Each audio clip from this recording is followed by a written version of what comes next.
Hi and welcome back to my channel. Today we're going to have a look at paper 1 multiple choice for the higher 2019 paper. Try this paper first and use this video to help you mark it. Question 1. Hydrogen will form a non-polar covalent bond with an element which has an electronegativity value of what?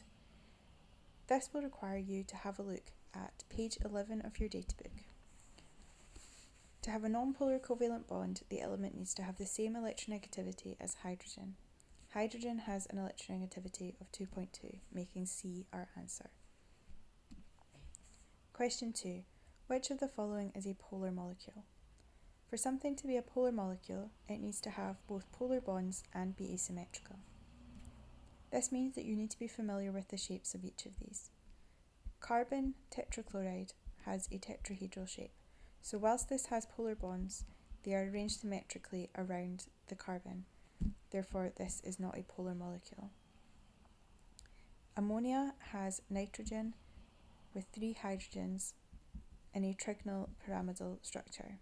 This is asymmetrical and has polar bonds. Therefore, this will be a polar molecule. Carbon dioxide has polar bonds, but is also symmetrical as it's linear. And the bonds between carbon and hydrogen are not regarded as polar. Question 3. Which of the following is most likely to act as a reducing agent? A reducing agent is an agent which can be oxidized as it causes the reduction of something else. Compounds which are high in oxygen tend to be oxidizing agents. This means that permanganate, hydrogen peroxide, and dichromate would all be oxidizing agents, whereas carbon monoxide can be oxidized to carbon dioxide and is a good reducing agent. Question 4. The following reactions take place when nitric acid is added to zinc. So here we have two half equations. How many moles of zinc are oxidized by 1 mole of nitrate ions? First thing we need to do is to combine these two equations. To do that, we need to make sure that the electrons are equal. This means that the first equation needs to be multiplied by 2, and the second equation needs to be multiplied by 3. This will give an overall redox equation of 2 moles of NO3 plus 8 moles of hydrogen ions plus 3 moles of zinc to give 2 moles of NO plus 4 moles of water and 3 moles of zinc ions. We are concentrating on the relationship between the nitrate and the zinc. So here we have a relationship of 2 moles of nitrate to 3 moles of zinc. If we only had 1 mole of nitrate, we would be dividing both sides by 2, meaning we would have 3 over 2 moles of zinc, which is 1.5. Question 5. Which of the following compounds is a tertiary alcohol? A tertiary alcohol will have the hydroxyl group attached at the branch point of a chain. Let's draw out each of the structures. For the first structure, we have 2,2-dimethyl propan 1-ol. This means on the first carbon we have our hydroxyl group, and on the second carbon we have 2 methyl groups. This would be a primary alcohol. For B, we have 4 carbons. On the second carbon we have a methyl group and a hydroxyl group. This is a tertiary alcohol as the hydroxyl group is on the same carbon as the branch point. C would be a secondary alcohol as the hydroxyl group is partway along the chain, as would D. Question 6. Molecule X has the following structure. Which of the following could be produced by partial hydrolysis of X? When we hydrolyse an amide, as we have here, we break the bond between the C double bond O and the NH. So we'll break at this point and this point here. When we're hydrolysing, we're putting back on the OH of the carboxylic acid and the H of the amine. We can't make any other changes to the structure. This means that the structures that we could expect to see would be this one here with an OH attached, this one here with an H here and an OH, and this one here with an H attached here. Let's look at the answers that we've been given. For this answer here, we can see we have NH2, CH2, CO. which is this part here in the middle, followed by NH, CH, CH and CH3 with COOH. This would be possible. If we look at the other structures, we can discuss why they would not be possible. In this first one, we have NH2, CH, CH3 and CO, which we have at this end here. Then followed with NH, CH with this branch here. This branch is on this third amino acid. These two would not be found together during partial hydrolysis as they're not originally joined. In this next one here, we have NH2, CH2, CO, which we have here. Then we have NH2, CH with the CH3 and the COOH. That is this amino acid here. This is joined the wrong way around for these two to be joined here. And then the final example, we have NH2, CH with this branch, which is this third amino acid, with this part here, which is the second. Again, these are not joined this way around, therefore this would not be possible. A compound with molecular formula C6H12O2 could be what? So first of all, we need to identify if any of these do not have two oxygens in them. So hexane 2-one only has one oxygen, as does 3-methylpentan 2-ol. We then want to have a look at which of these has 6 carbons. Pentyl ethanoate has 7 carbons, 5 from the pentyl and 2 from the ethanoate. That eliminates that option. This leaves us only with hexanoic acid as the answer. Question 8. Compound X reacted with hot copper 2 oxide and the resulting product did not give a colour change when reacted with valence. Compound X could be what? Starting from compound X, if we react with copper oxide, which is an oxidising reagent, we're getting an oxidised product. We're then reacting this further with valence, but there is no reaction.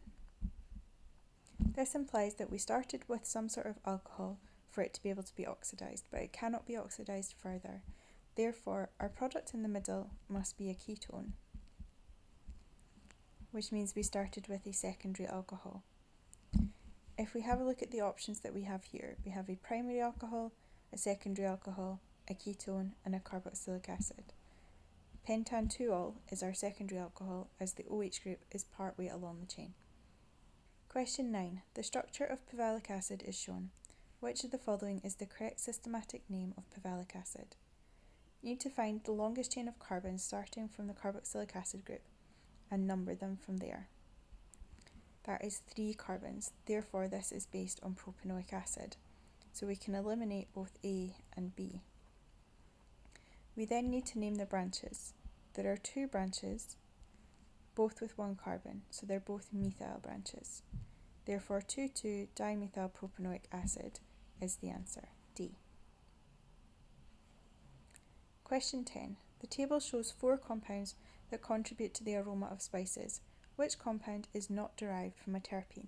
Terpenes are based on isoprene units. Isoprene units are made of 2-methyl bute 1,3-diene. This means that they have 5 carbons. Any terpene needs to have a multiple of 5 carbons. Therefore D is our answer, as it only has 9 carbons, which is not a multiple of 5. Question 11. Which reaction can be classed as a reduction? A reduction reaction is the opposite of oxidation. Going from methanol to methanoic acid is oxidation. Going from propanol to propanoic acid is oxidation. Going from butan 2-one to butan 2-ol is reduction, as we're going back to the alcohol. And going from propan 2-ol to propanone is oxidation. Therefore C is the answer. Question 12. A secondary amine has 2 carbon atoms directly bonded to the nitrogen atom. Which of the following is a secondary amine? So here you just need to look closely at the nitrogens. This nitrogen only has 1 carbon attached. This nitrogen has 3. This nitrogen has 2. And this nitrogen has 1. Therefore B is the answer. Question 13. The number of moles of ions in 1 mole of copper 2 phosphate is what? you need to be able to write out the formula for copper 2 phosphate. So we have copper, which has a valency of 2, phosphate, which has a valency of 3.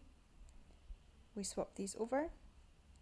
So we have Cu3, PO4, 2. We have 3 copper ions and 2 phosphate ions, so in total we have 5 ions. Question 14. Which of the following gas samples has the same volume as 4 grams of methane, CH4? All volumes are measured at the same temperature and pressure. To have the same volume, this is the same as your molar volume and therefore will have the same number of moles. The first step is to calculate how many moles are in 4 grams of methane. To do that, we need to get the gram formula mass of methane, which is 12 plus 4 for the hydrogen, 16. Number of moles is the mass, which is 4 grams divided by 16 to give us 0.25 moles of methane. We now need to go through each answer and find which of those has the same number of moles. So we have 1 gram of helium divided by the gram formula mass of helium, which is 4. So that is also 0.25. We'll just check the other answers. 1 divided by 2 for hydrogen is 0.5. 3.5 divided by 28 is 0.125 moles of nitrogen. And 35.5 divided by 71 is 0.5 for chlorine. So A is our answer. Question 15. Magnesium carbonate reacts with nitric acid, according to this equation. 0.05 moles of magnesium carbonate, which is this one here, was added to a solution containing 0.06 moles of nitric acid. Which of the following statements is true? So here we're looking at moles of carbon dioxide produced, moles of magnesium nitrate produced, excess of a reagent for either magnesium carbonate or nitric acid. So the first thing we need to have a look at is which of these is in excess. So we have a 1:2 ratio between magnesium carbonate and nitric acid. If all of the magnesium carbonate were to react at 0.05, this would require 0.1 moles of nitric acid. We don't have 0.1 moles of nitric acid, we've only got 0.06, so this cannot happen. If all of the nitric acid, 0.06, is to react, then that would require us to have 0.03 moles of magnesium carbonate, which we do have. This means that our magnesium carbonate is in excess by 0.02 moles. If all of your nitric acid was to react, we would get 0.03 moles of magnesium nitrate, and we would also get 0.03 moles of carbon dioxide. Therefore, A and B are not correct. Nitric acid is our limiting reagent, and magnesium carbonate is in excess by 0.02 moles. Question 16. In which of the following diagrams does the dotted line represent a permanent dipole interaction between propanone molecules? Permanent dipole interactions happen between parts of a molecule which are permanently slightly negatively charged and parts of an opposite molecule which are slightly positively charged. In this first one here, these are both slightly negatively charged, so this cannot be the answer. Here we have a slightly positively charged carbon, however it will not interact with the hydrogen.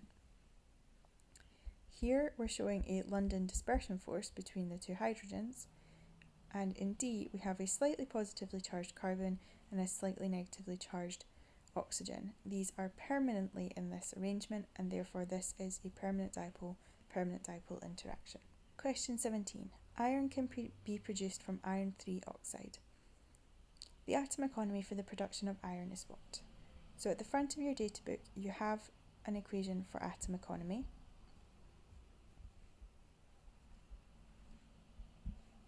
So this is the GFM of your desired product, divided by the GFM of all your reactants multiplied by 100. The desired product is iron, which has a GFM of 55.8, but there are 4 of them, so we need to multiply by 4, and then we need to divide by the GFM of all of our reactants. So iron oxide has a GFM of 159.6, but from the equation there are 2, so we need to multiply by 2, plus the carbon, which is 12, multiplied by 3 from the equation, and then all multiplied by 100. This gives 223.2 divided by 355.2 times 100, which gives an answer of 62.8, which is B. Question 18. 100 centimetres cubed of propane is mixed with 600 centimetres cubed of oxygen and the mixture is ignited. At the end of the reaction, the total volume of gas would be what? The first thing we need to look at is which of these is in excess. If all of the 100 centimetres cubed of propane reacts, we would require 500 centimetres cubed of oxygen, as we have a 1:5 ratio. We in fact have 600 centimetres cubed of oxygen, therefore we have excess oxygen. So all of the propane will react. It will react with 500 of the oxygen. The 100 excess will be left over at the end. Looking at the products now, if we have 100 centimetres cubed of propane reacting, we have 3 times as much carbon dioxide being produced. So that will be 300. The water is a liquid and therefore we can ignore it. This means that the total volume of gas at the end will be the 300 of the carbon dioxide plus the 100 of the excess oxygen. So that will be 400 centimetres cubed. B. Question 19. A 2-step reaction is shown below. The first step gave a yield of 60% and the second step gave a yield of 90%. The overall yield would be what? Going from A to B is 60%, and from that 90% then becomes C. To work out the overall yield, we need to do 60% multiplied by 90%. This gives a total yield of 54%. Question 20. The volume of hydrogen gas given off against time when an excess of zinc lumps is added to 100 centimetres cubed of 1 molar hydrochloric acid is shown.